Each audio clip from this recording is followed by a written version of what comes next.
जीवन के सुख दुख दूसरों के व्यवहार पर निर्भर हो जाते हैं। इस परिस्थिति में महाराज जी सम कैसे रहा? नहीं नहीं, ये गलत है। बहुत अज्ञानी है जो दूसरों के प्रति अपने दुख सुख को दूसरा जैसा करता है। अगर वो हमारे साथ अनुकूल व्यवहार करता है तो मैं सुखी, प्रतिकूल व्यवहार करता है दुखी, वो तो घोर अज्ञानी है।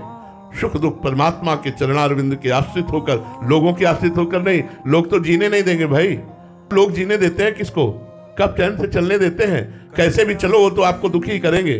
चाहे जितना परोपकार करो आपको परिणाम में दुख मिलेगा, चाहे जितना आप हित करो परिणाम में आपको गाली देगा। संसार का स्वरूप ऐसा है। हम लोगों के दिए हुए सुख दुख से सुखी दुखी ना हो, हम परमात्मा के चिंतन से सुखी रहे और दुख को परमात्मा के चिंतन के प्रभाव से सह ले, ऐसे हमें बनना चाहिए। व्यवहार में तो बहुत कड़वा है व्यवहार, इसमें तो कितना भी आप करो परिणाम में दुखी मिलेगा। संसार ऐसा है। महाराज जी आपके जीवन में कभी ऐसा हुआ?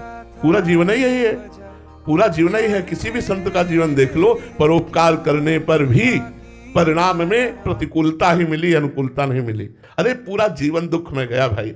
पूरा जीवन जब खाने योग्य थे तो खाने का नहीं था, जब खाने की सामग्री आई तो खाने योग्य नहीं रहे। हमारा मालिक बड़ा खिलाड़ी है, वो बड़ा खिलाड़ी है। आपको कभी महाराज जी रोष नहीं आता? हमें हाँ पर इस बात पे नहीं आती। हमें इस बात पे गुस्सा आती है कि कम से कम साधकों के साथ इतना कपट का व्यवहार तो ना करो। तो तुम्हारे लिए जिंदगी समर्पित किए हैं, इतना छुपाव तो मत करो। एक बार मुस्कुरा के अगर उनके मानस पटल पर प्रकट हो जाओगे तो काम क्रोधादि की जो वृत्तियां उनको जलाती है वो नहीं जलाएंगी। हम इस बात पर उनसे नाराज हैं। ठाकुर जी से नाराज हैं तो इस बात पे नाराज हैं कि यार तुम हो, सब जगह हो और सर्व सामर्थ्यशाली हो, सर्वत्र हो, सर्वशक्तिमान हो।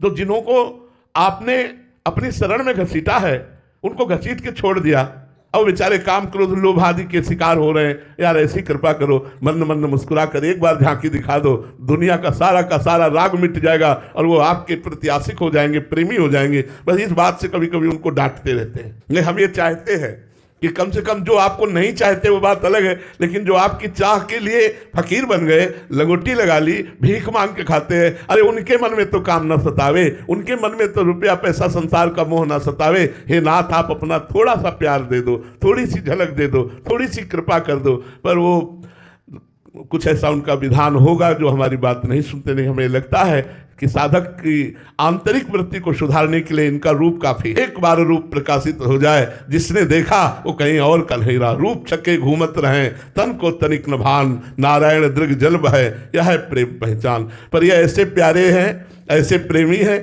कि पर्दे के पीछे से सब कुछ करते रहते हैं, सामने नहीं आते। और सामने आए भी ना, ये काम क्रोध लोभ मोह मद मत्सर अपना प्रभाव दिखाते रहते हैं। बड़ी कभी कभी हंसी आती है कि यार इतने बड़े मालिक का दास होकर के साधारण लोग कूट के चले जाते हैं और आप देखते रहते हो। अरे भगवान के आगे ये काम क्रोध लोभ मोह मद मत्सर क्या है? अगर उनके